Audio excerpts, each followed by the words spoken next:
Hey guys ఏంటి సంగతులు? మీరు చూసింది నిజమేనా? నేనైతే నమ్మలేదు. 1973లో అయితే జరిగింది. ఇలినాయ్‌లో ఎన్‌ఫీల్డ్ అనే ఊర్లో ఒక మనిషి చెప్పాడు.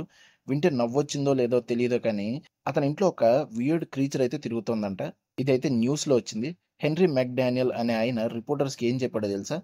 అది 3 కాళ్ళతో ఉంది. చిన్న బాడీ, 2 చిన్న చేతులు, 2 పింక్ కలర్‌లో టార్చ్ లైట్ లాంటివి కళ్ళంట.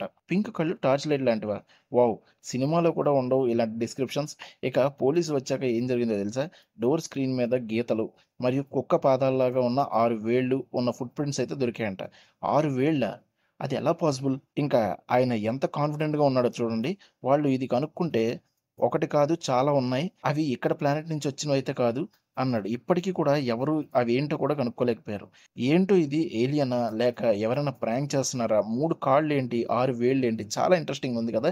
మీకు ఏమనిపిస్తుందో కింద కామెంట్ బాక్స్‌లో చెప్పండి. ఇలాంటి మిస్టీరియస్ విషయాల కోసం ఇంకా తెలుసుకోవడానికి మన ఛానెల్‌ని అయితే సబ్స్క్రైబ్ చేసుకోండి. ఈ క్రీచర్ గురించి ఇంకా తెలుసుకోవాలనుందా? అయితే కామెంట్ బాక్స్‌లో మోర్ అని ఒక 15 అయితే కామెంట్స్ వస్తే మాత్రం తప్పకుండా ఈ వీడియో అయితే ఫుల్‌గా చేస్తా.